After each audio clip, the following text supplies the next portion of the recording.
guys something. Listen. You. What holiday is it today? Washington's birthday. Singles birthday. And who is he? The first person that says the father of our country, I'm gonna punch him out. And what we try to do is preserving and maintaining our language and our ways. Making our people survive, that's important. I have 3 children myself, People think Indians always knew that we were powerful, and we always acted that way. Mm-hmm. But we didn't. Everybody accepted the racism. But during that time, people were standing up and saying, hey, yeah, I am Indian.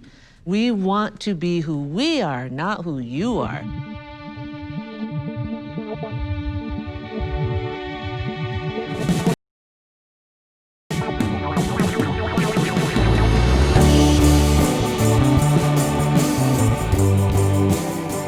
This country is built on the bones of our ancestors.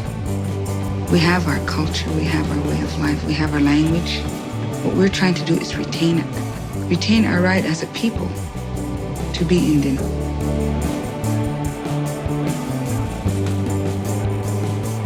It was truly an empowering, free time. Watching the women is amazing how they handled everything.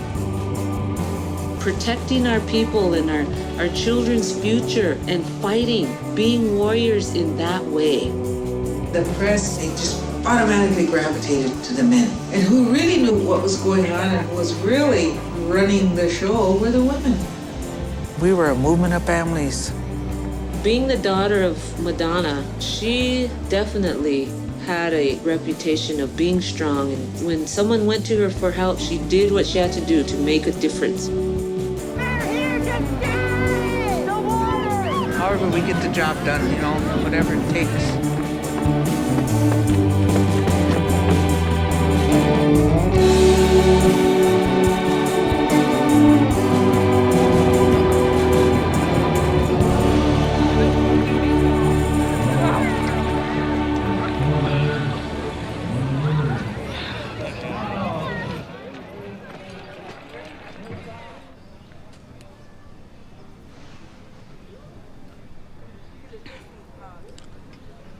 When did you start dancing, Marcy? I started dancing when I was 2. 2? Oh, yeah, 2. Back in the day. You were just a toddler. You were so cute. I don't know how to explain it. It's just part of who we are, Anybody that's dancing, well, I can only speak for our family. Our tios, they dance for all of us. It has a lot to do with how she's raised. It's just what you do. It's about part of it's just who you are.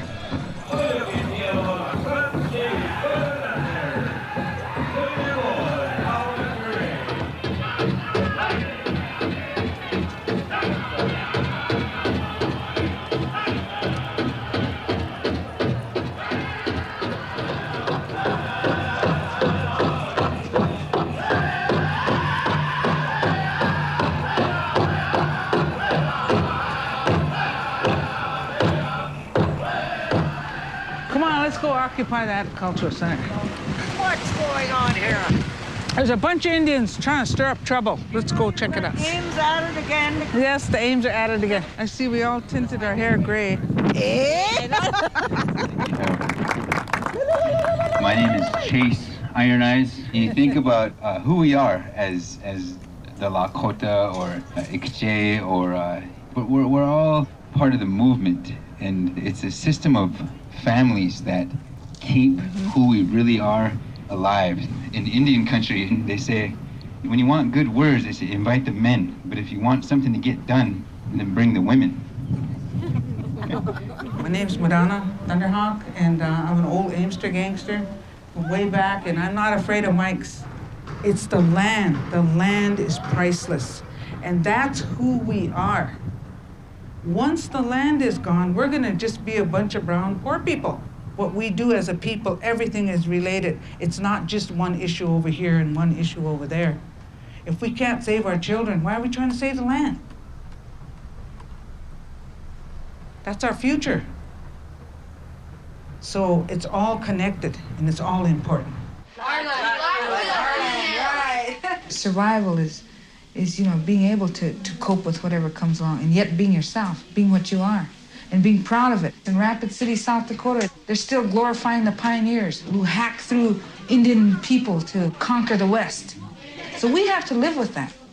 We still have to live here with this racism. Regardless of how acculturated an Indian person gets, there's still that inside that doesn't fit, it's fighting. But isn't what you're doing making this bit inside not fit? Aren't you making them more Indian, making them less able to fit in with an urban society outside?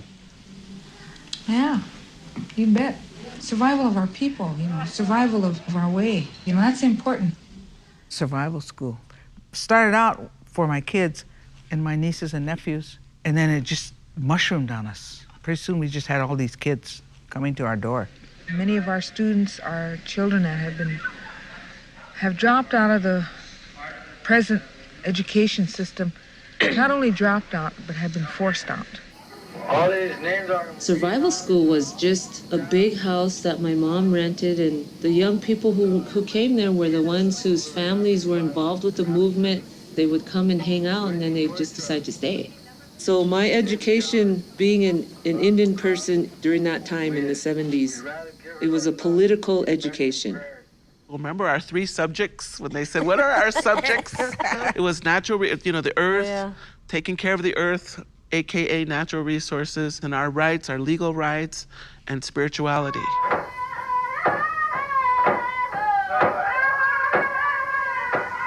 I wanted them to respect knowledge, education on what's relevant to us, our lives.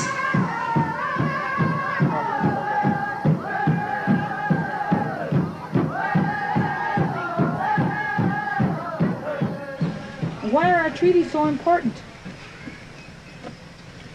So that we can get our land back and be free. That's right.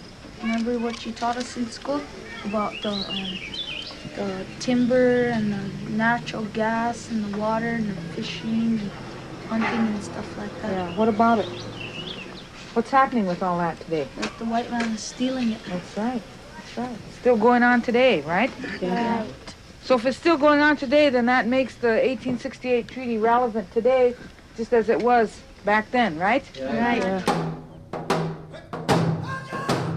I grew up in South Dakota, mostly on my home reservation, Cheyenne River Sioux Tribe. That's when the river was natural. And all the willows would grow, and you just pick the best willows, and we'd peel those willows, and they were our stick horses. And it wasn't, cowboys and Indians, it was just Indians.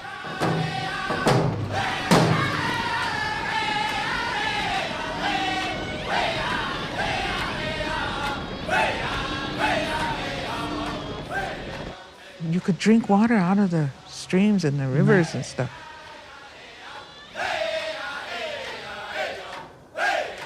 We'd be gone all day, because there's territory. We'd get hungry, we'd just dig wild onions. Those were the days. Gee, we were just wild on that. Mm-hmm. Wild and free. Wild and free.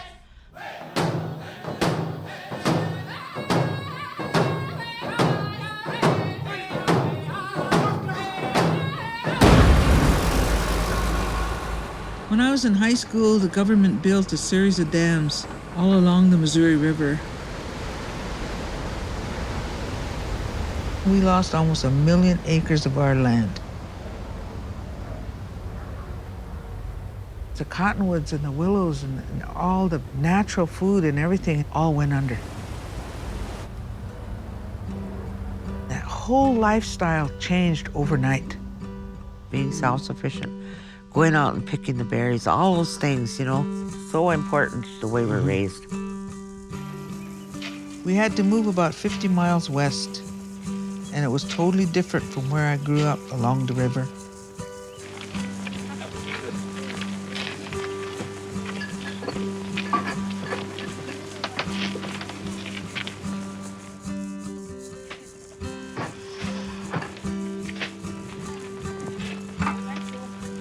Social destruction, how do you fight that? from day one when our food changed, it was because the government changed it. But if it's already tilled, it shouldn't be too hard to get through. I'm working on getting as many community gardens in as possible. I'm providing like tilling services and seeds. Through this garden project, I'm hoping that we can rebuild that relationship to the land. You know, my wildest dream would be getting back to our traditional foods.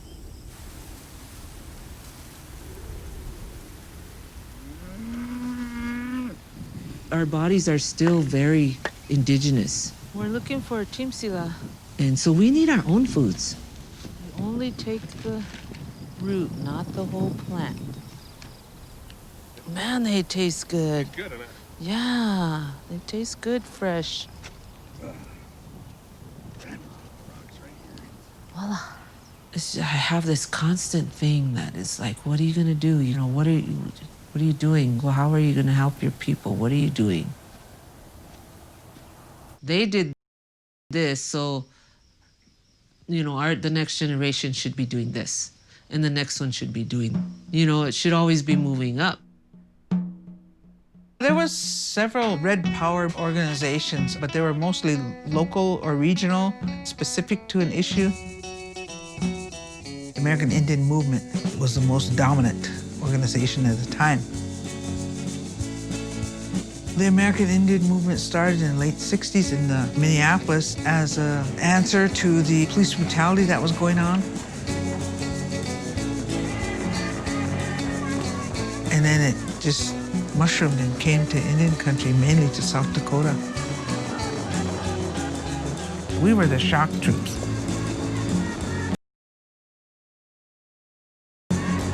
When I refer to the movement, I'm referring to all those hundreds and hundreds of people that were involved wherever we went.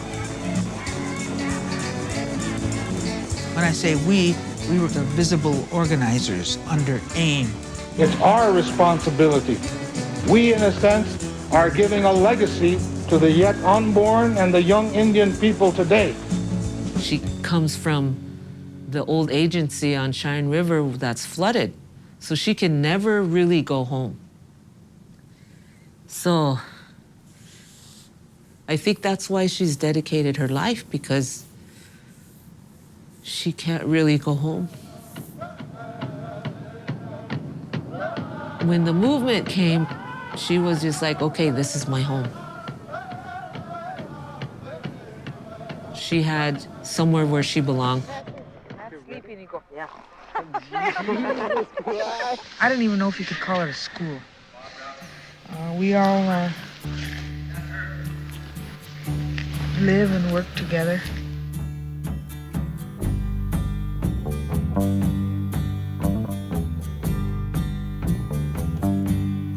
When the sun shines, the birds sing as she walks along. What drew me and why I came and stayed was because you saw the best of our people. It was a big family, and I think that's what made it work, and was what you brought us from our traditional ways, was that we're all related.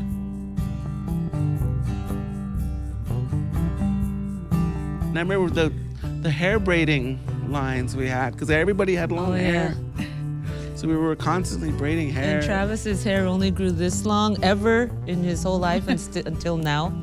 But he'd get in line. And then when he'd come to him, we'd ask him, do you want? Behind the ears, over the ears, one braid, tight, up high, loose down low. You know, they all had their own preferences. What would you say? He'd sit down and go, okay, I want 2 long, thick, black braids. The other important part of it was relearning and getting connected to our spirituality. The Indian way of life, you don't separate education. You don't separate it from the home life. You don't separate it from your spiritual life. The way you live your life every day is your religion. It's not just, something that has a special day and that's it. The adults are like, you decide. It's okay to be Christian. It's okay to pray however you want to pray, but you decide. And we all decided that we were going to follow the ways that were given to us. And we also changed our mentality about holidays and Thanksgiving. We fasted all day. We started the day in prayer and we ended it in prayer in honor of all the people who aren't here anymore because of the genocide.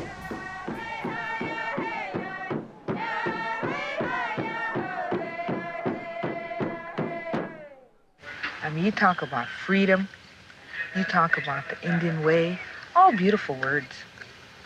But to really see it in action and really see it working, man, there's nothing like it.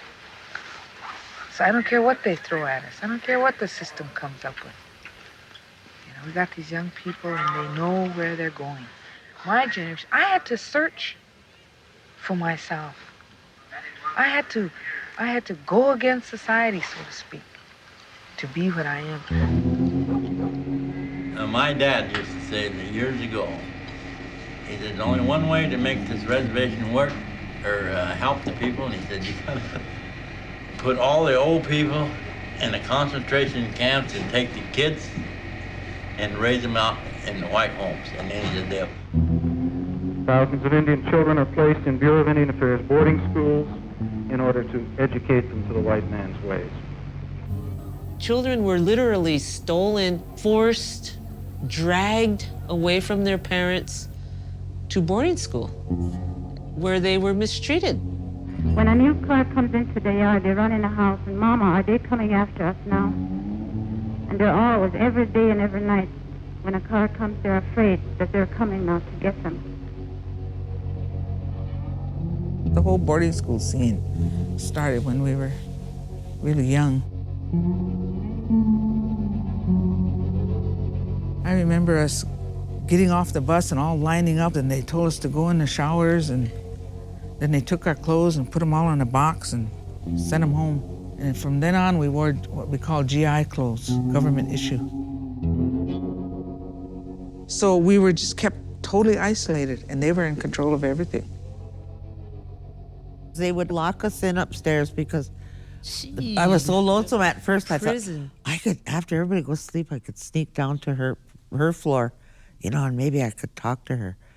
But they locked us. They locked us in. And when I think of, you know, when did our activism start, or when did I, you know, but I always remember the story about when you got sick and they wouldn't take her to the hospital or whatever. Yeah.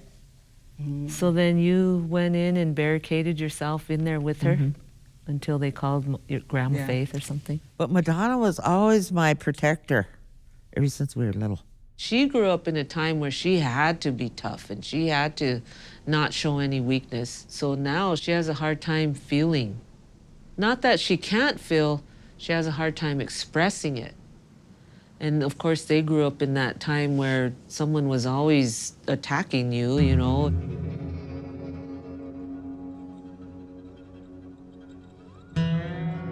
Back in the 40s and 50s, you didn't do anything that might bring attention to yourself.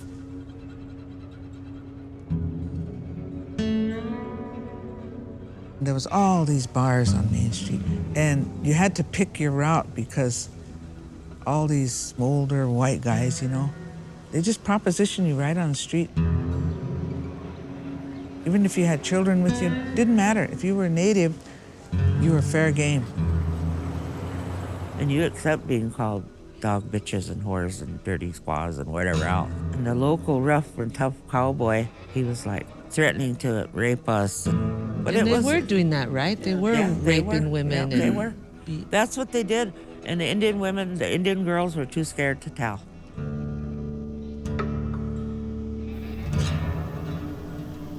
All of these white ranchers, these white cowboys, would take these different ones and they would gang rape them.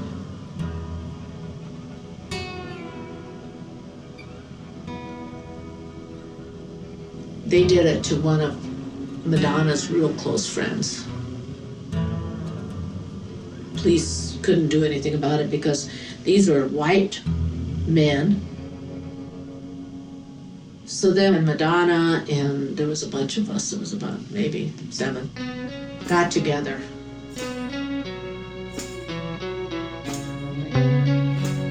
She sent one of our pretty girls to the dance in Dufresne, and she said, tell him that you've got some whiskey, and brought him out to where we all were, and then we just beat the shit out of him. They had brass knuckles, they had billy clubs, they just beat the hell out of him. Took his pants off and told him, next time an Indian girl gets raped, we're gonna get you and we're gonna cut your balls off. And from that time, it didn't happen anymore.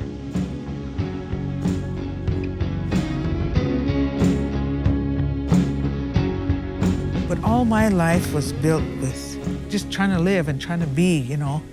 I didn't analyze anything or rationalize anything. I was just angry at the world.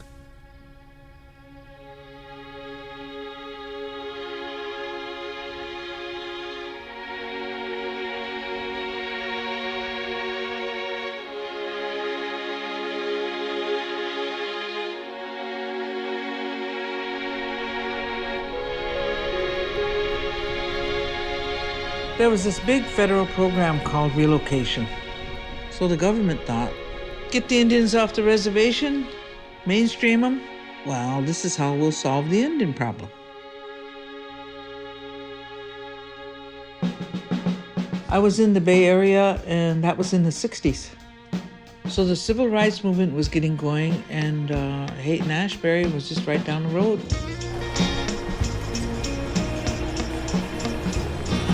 I loved it.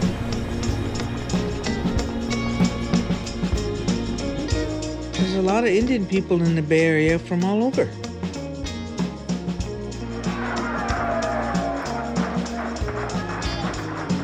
We started learning from the farm workers about union organizing, and we had a lot of contact with the Black Panthers.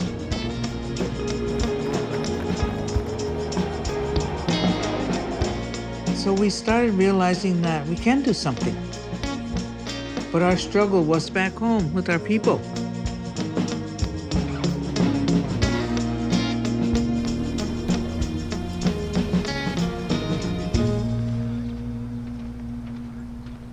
The state of South Dakota doesn't recognize the Lakota way of raising children. Extended family are responsible. My hands are just cold. Custody for my grandson. Oh, really? The person to talk to right away before you leave here is our attorney. I've been working with him for about going on 7 years now. It's a Lakota People's Law Project. You need to talk with him so he can get your case, everything. The UN has a list of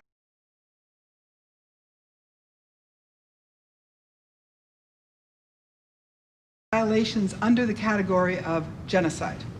In that list, there is an item that says that if one culture takes the children from this culture and moves them over and puts them with another culture, that is an act of genocide. So this is a list of the updated list of the council reps, okay? And this is really good because I can pick the ones out that I can work with. Okay, this is worth its weight in gold. Let's go. What are we doing sitting here? Let's hit the road, Jack. I mean, there's 9 tribes in this state, and they're all over the state, you know, and zigzagging around the state, traveling around to lobby them, prodding them, and pushing them to actually do something. Child welfare has to be made a priority by tribal government. Otherwise, nothing happens. Someone's got to step up. The grandmother took care of those kids from the time they were born. But who is there to back up this grandmother? You, as an officer of the tribal government, you could call up, you know, how dare you, you know? The state is running scared, but they recognize the authority and power you guys have. You guys could be calling the shots. We just gotta hold the state's feet to the fire. You need to take that over. All right.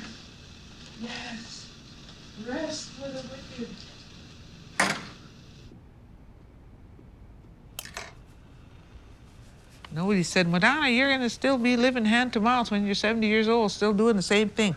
Nobody said that to me. You have to do this. I mean, there's nothing in it for me, and let me tell you, there's nothing in it for me except for the commitment that I made, long ago, to fight for our people.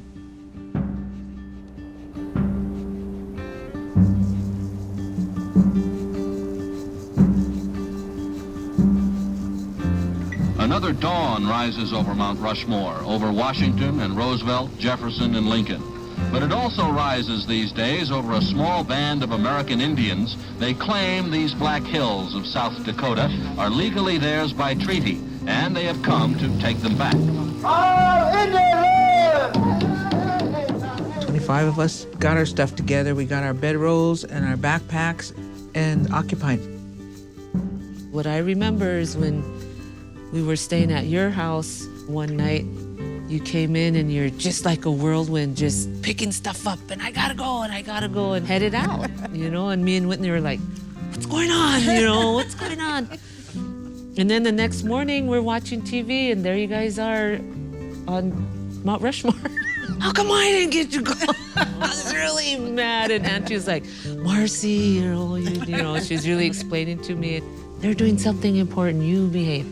They say they have a right to the land. It's never been finally determined in the courts or by the means that are open as to just who does own the land. It's still in litigation. Do you think maybe that's why you're letting them stay there? There's a 50% chance they're right, that it is theirs. Mm-hmm. That does give them possibly a little bit more of a right than you and I might have. In school, you would come and visit, and I'd always be like, my mom's here, and you looked exactly like you do now. Blue jeans with your button, and all my friends thought you were so cool, like she was from somewhere else. I mean, hey, this is who we are, And we have a chance, our generation. That's the way I looked at it. This is our time. You gotta be ready to drop everything and go if you feel it's important enough.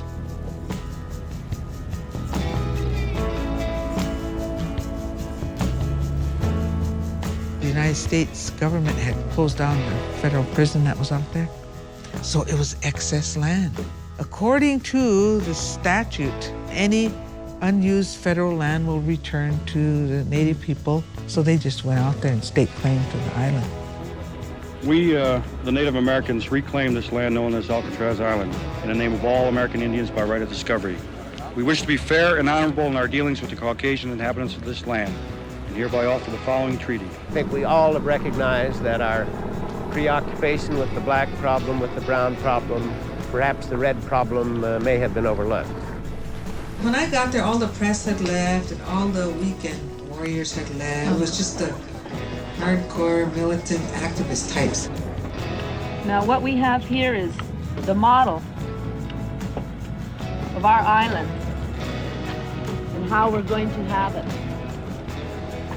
I mean, you protect the people in all kinds of ways, and one of them is having a tight community organization. Who's going to feed who, and do we have supplies for the children, the babies, I mean, it was just a real good community building experience. And to not only be a part of something, but to help build.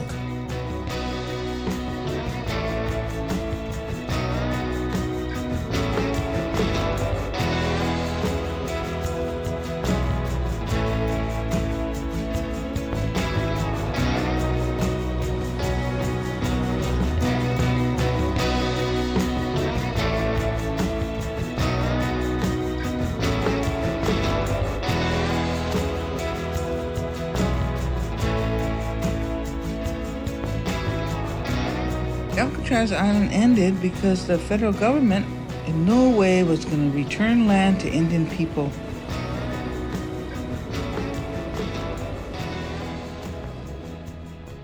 When you sent me a letter, you sent me a long letter, it was in line with what Grandma Aggie used to say. She would talk about how it was where we were free and where we were strong and it was just us.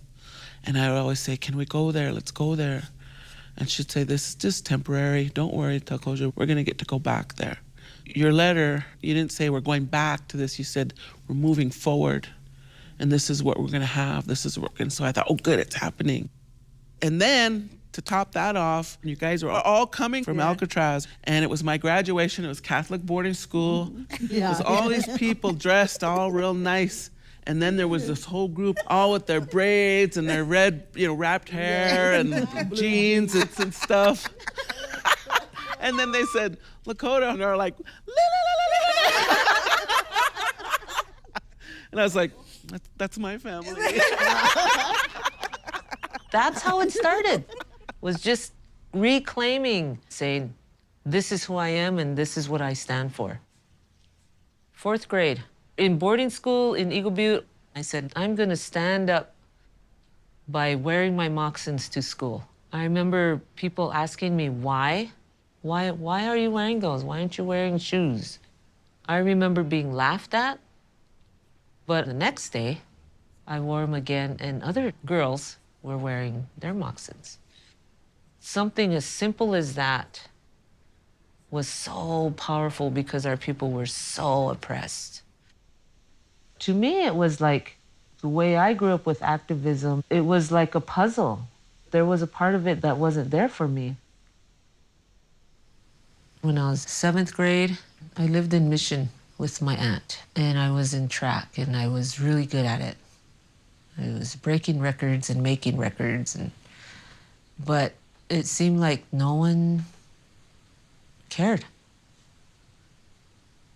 That very next year, I started going to survival school, and I got to be around my mom. And I was so happy just to be able to be with her and to be part of all the stuff that she was doing. You folks always seem to be traveling around. Last year we went all over. Last year we went through California and down into Arizona and to Farmington. They had sweat lodges and stuff, and we went to sweat lodges, and they had ceremonies. We went to them and we sang, and it was pretty fun there. We went where the adults, the organizers, and the supporters needed to be. One year we took a whole summer trip, and all along the way there was political trials, the fishing rights, and then we always did these debates. We had to know our issue, and then we had to debate it. We learned what it meant to be Indian in this country.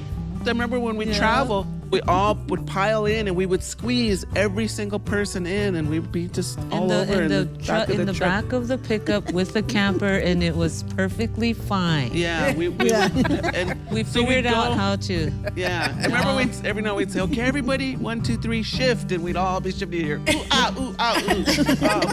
We took over everywhere we went, remember? Mm-hmm. And we felt confident. That was the thing. That was the thing. We were empowered because you guys let us do our own thinking. We owned the world. That's what it was like for us. Yeah. Anywhere we went, it was our land. It was Anywhere we went, it was our place to be. So we wanted to talk about the meaning of sovereignty. What does sovereignty mean? Self-determination. Self-determination. Freedom. Freedom. Independent nation. Independent nation. Maybe somebody could tell us a little about the Fort Laramie Treaty. Fort Laramie with the Sioux, the Cheyenne, the Rosebud, Pine Ridge, said they could have the land from the Powder River to the Black Hills. After the treaty was signed, the white men never kept their pioneers, and people started coming in. That's all I know. Today, riot police in North Dakota arrested protesters who've been blocking construction of an oil pipeline. The camps blocked construction of a nearly 1,200-mile pipeline that would carry crude oil from the Bakken oil fields to Illinois. Builders want to tunnel under the Missouri River. Native Americans say the project is destroying sacred sites and could pollute the Missouri River, a clean water source for millions.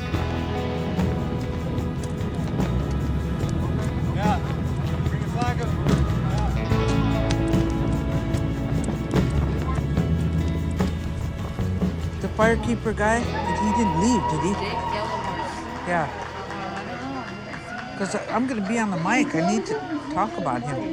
We need a good crew that's going to batten down the hatches in case of rain. Okay. Okay. Good morning.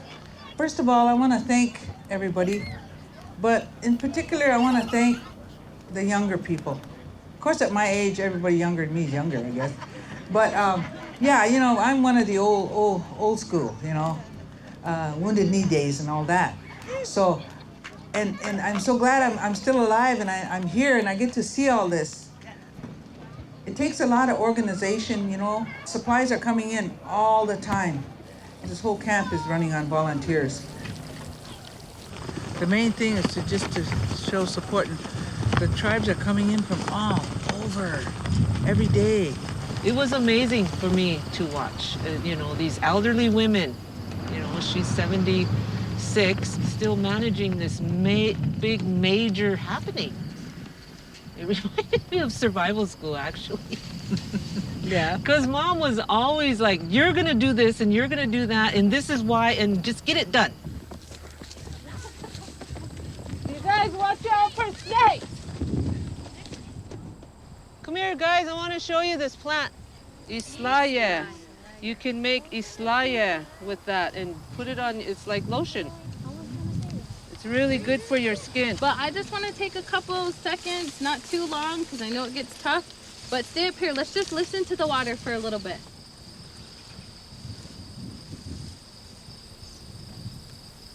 Is this snake fart? Quiet.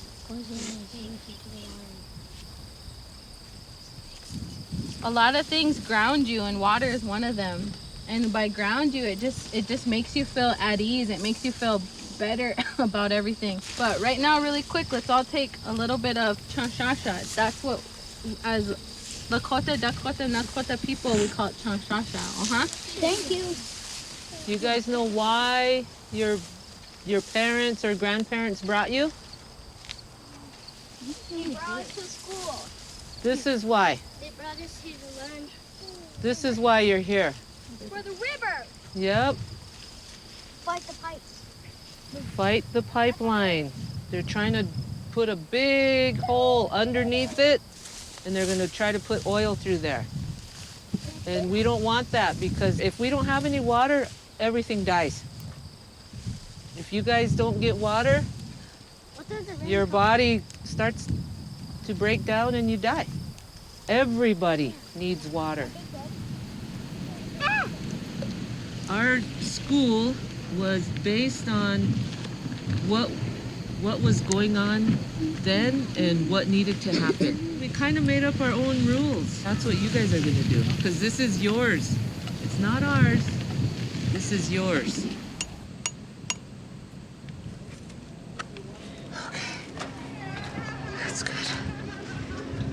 Supposed to be windy tomorrow. On Alcatraz Island, I was 30 and I was one of the old guys. You know, so I've always been one of the older elders, you know, and that's okay. I'm glad I'm still here. Because many of my contemporaries are not.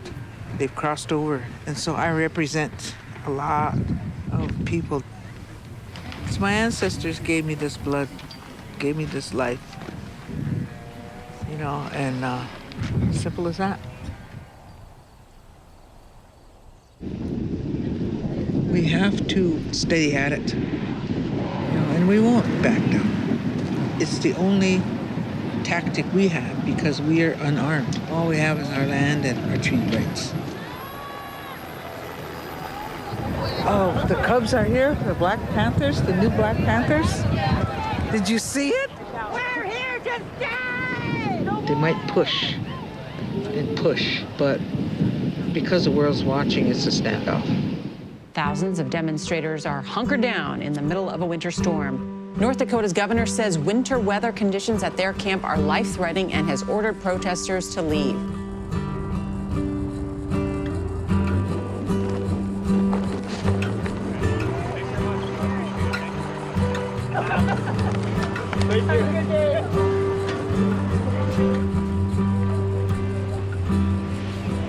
When I think of my people, Indian people. I think, of course, of Wounded Knee because that was the awakening. That was the rise of our people. And we know now that there is going to be increased hostile activity against the American Indian movement. With that, AIM must also increase its activity. Wounded Knee, we were just on our way through. A lot of different stories of what happened with different people because not everybody got the same information. I was there, so this is what I can remember happened. There was always a committee or a group of people that would request our presence. They wanted us to come down to the reservation and meet in the little community of Calico. We were just gonna go for the day and be back in Rapid that night. We got word that Porcupine community wanted us over there because they knew we were on the res. We had to turn off and go north through Wounded Knee. We had a whole bunch of cars. I was like in the middle. And I happened to look over towards the BIA building and I noticed there was a lot of, looked like military vehicles. And then I looked on top of the BIA building and there was sandbags and you could see barrels of big guns. I don't know what they thought we were doing. We were coming through town, you know. It wasn't planned. I mean, I had my 10-year-old son with me. Well, I think the federal people are just itching to come in here and annihilate the entire population. It's what it looks like. The local bureau officials don't seem to realize it. They've been so used to pushing Indians around. They've pushed us around for years and years. Well, this is the last stand here.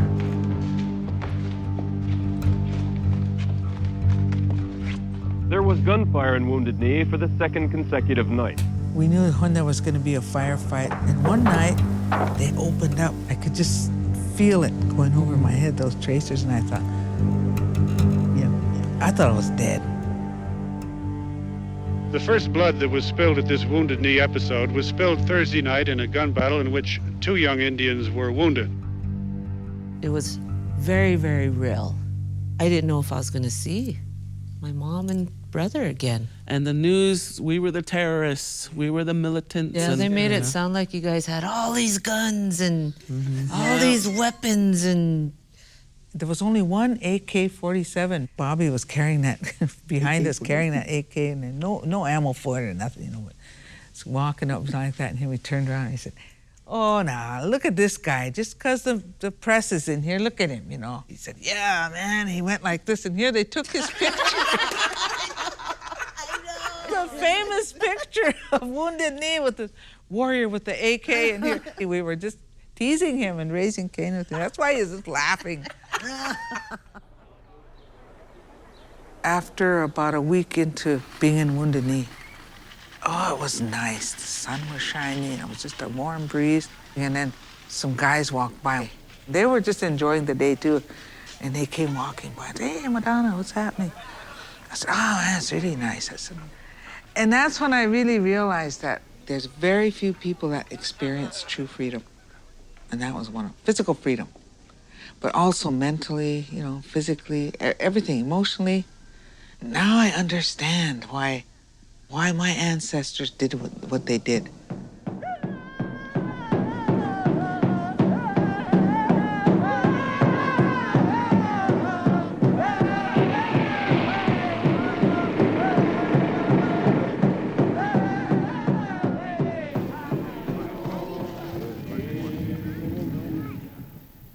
Two Indian men were killed in Wounded Knee. And after that, the elders, chiefs and headmen, they decided then that the occupation had to come to an end.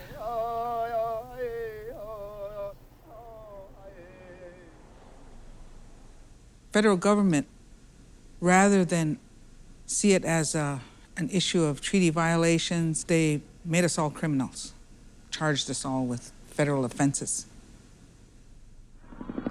Officers in armored vehicles wearing riot gear are pouring in with air support.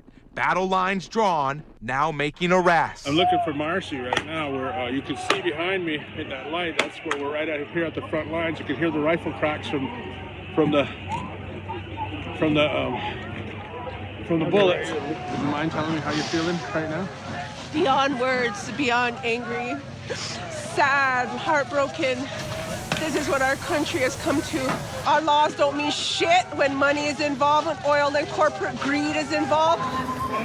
Because people were just going down. And those guys that were shooting they were taking headshots. Man, it was frustrating because those cops are just enjoying themselves, you know, shooting at us and, you know, target practice basically, you know. On the hills all around, you can see where the government had their posts and their APCs and all their weaponry. The church, of course, as you can see, has been burned down for obvious reasons, I believe. It was so full of, riddled with bullet holes that you could tell what kind of weaponry the government was using against the Indian people. The documents prove for the first time that the FBI undertook a program in 1968 to harass and destroy New Left political organizations whose views the federal police agency disagreed with. Wrote FBI Director Hoover, the purpose of the program would be to expose and disrupt the New Left. I remember sleeping outside during the summer, and I woke up and there was 2 feds with guns in my face. And we're all kids. If you were an Indian person, you were a target for something. And so learning how to live in this environment as a young person and figuring out how to protect ourselves and each other. You know, we had to have security because the violence projected at us. Sometimes we get shot at. But the thing about it is, it's like oppression itself. It's like, it's happening, but at the same time, we're together, so we're having fun. Well, remember G.I. George? Oh, yeah. George Mackey? He was serious about security, so he even had us do drills, remember? So my drill was, my rifle had to be near the door, and I had to grab my rifle, jump out, and roll under the trailer. One night, Gibby and Little Dave were there because they were out riding horses.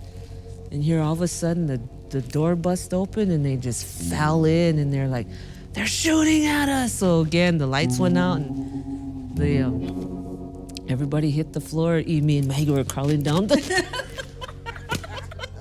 were crawling down the hallway because I wasn't by my rifle. By the time I even opened the door to jump out and roll on the ground, they're already gone. You know, we were defending our people or at war with the government, and we needed to be able to be strong that way. I remember one time, walked in on you talking with somebody, and you were sad. What are we gonna do? We have no food. We'll just tell them all to go home, you know, for now. So we're all saying goodbye, and it was probably about noon. By 5 o'clock, everybody came back and they said, we don't have to eat. And I remember that. Yeah. It's okay, I don't have to eat. I don't need food. Every single one came back. They didn't want it. They said, we'll fast. We could do that, you know, for our brothers and for the cause. Everything was for the cause.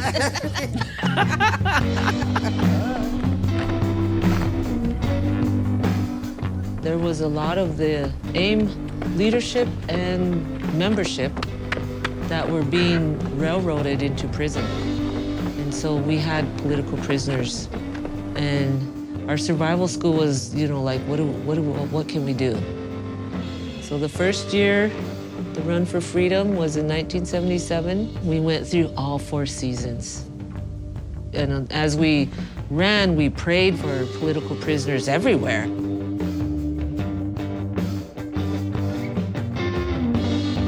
I was sent out around the country, but also internationally to get the word out. That's also around the time they started sending me to places like Geneva to bring international awareness to our struggle. You know, when you grow up with the movement, you're expected to be powerful and strong and take on anybody, you know.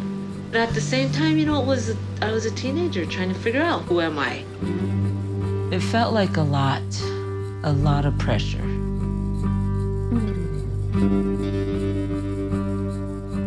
She was so busy taking on the work of trying to help her people. And all of those guys, you know, it swallowed them up. She wasn't there for us emotionally. So I didn't know how to be there for me emotionally. I found other ways to find that. Drinking was fun, and that's where I went. And I left. I literally was out.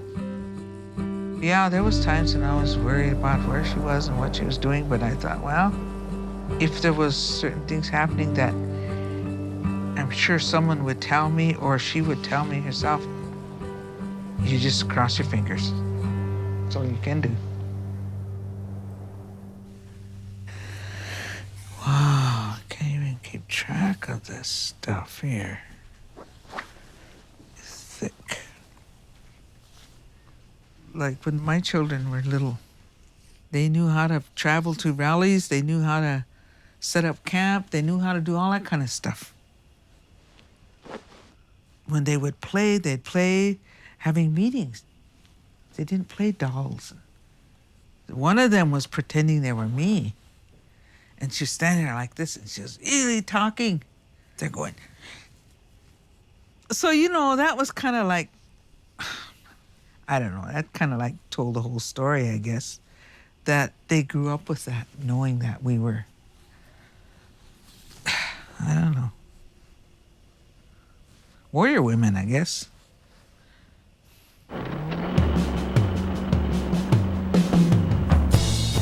Uranium in the Black Hills of South Dakota.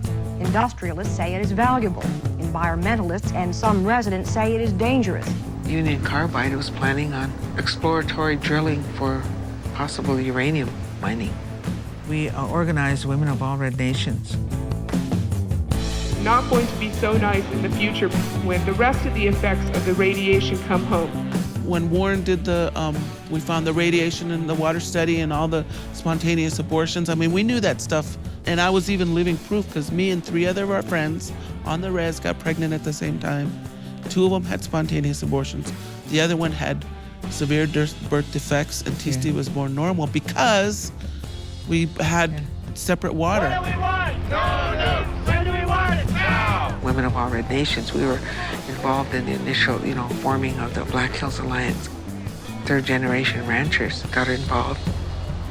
That was the first Cowboys and Indians Alliance in the history of South Dakota. And we kicked Union Carbide out of the Black Hills. When we say local, we're talking about our general area. Nebraska, South Dakota, parts of Iowa. We were part of organizing this international survival gathering. We had these, 10,000 people showed up for that? We just had everybody that wanted to come and have a workshop related to modern-day survival, alternative energy sources and stuff. Wind generation, solar, geothermal, all those kinds of things. Going green, I'd like you all to welcome Madonna Thunder Hawk. She's one of the very fine ladies in America who is trying to stop this cultural genocide of the Native American peoples. The landladies and the landlords of this land, this Indian territory, welcome you. I'm glad that you're all here. I'm here at the camp right now, and so it'll be just a matter of time before an official statement is released.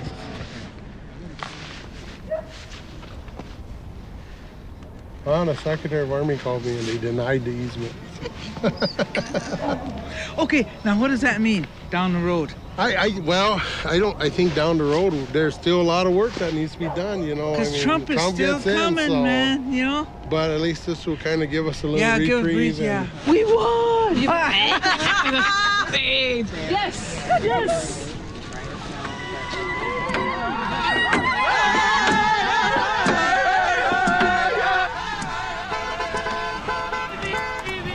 We as Indigenous have been here and will always be here. We belong here. We have inherent rights. And we know who we are.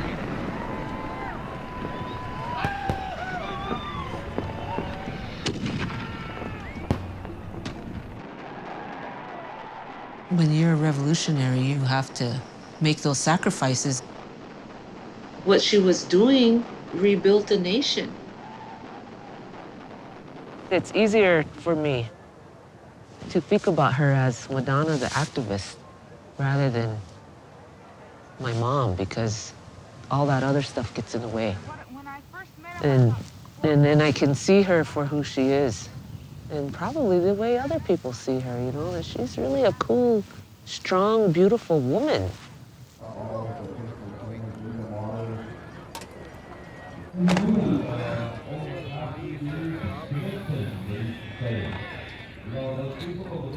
One of the things I do take pride in is taking the time to be with my children and raising them, being actively involved in their lives, because that was something my mom didn't get to do. I've never tried to talk to her about it because I realized that she wasn't raised to be open with her feelings. Mom always tells me that Grandma Faith was not the kind who was gonna hold you and kiss you and tell you that she loved you.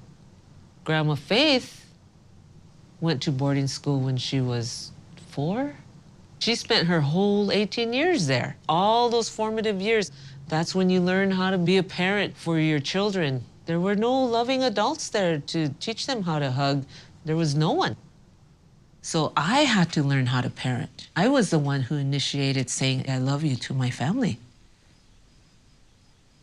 I just kept saying it, you know, I love you guys, you know, I love you, you know, pretty soon it became a normal thing. So now we're able to say that. Well, it wasn't never like that, you know?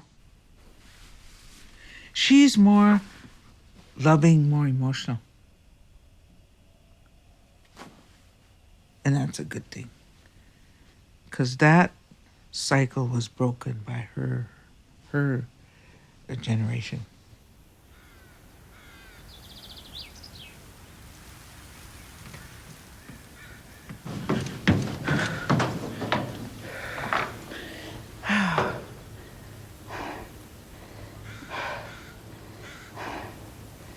It's tougher every year. I do this mainly for myself. Because if you're not physically able to do community work, I mean, hey, get on the couch, grab the remote, you know, and then complain and whine about politics and stuff. So, that's why I do it. The only thing I'm running against is myself. I don't run against time. I'm grateful for all the time I have.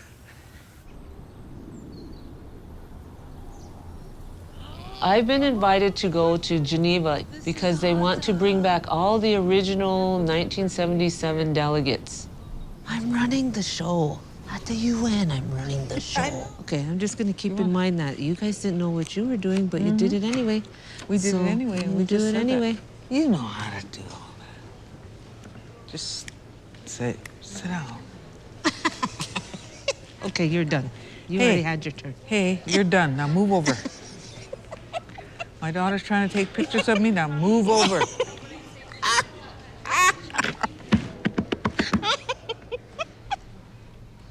My name is Marcella Gilbert. I am Lakota from South Dakota in the United States, and I will chair this session. Anyone who wants to share their statements or their ideas in reference to the role of women in the protection and advancement of the rights of Indigenous peoples. My name is Madonna Thunder Hawk. I'm with a member of the Lakota Nation in North America. I also wanted to introduce my daughter. She was here in 1977 when she was 16 years old. She was the youth then, and she got to come this time. If you just stand up, Marcella. I know she didn't want me to do that, but I did it anyway.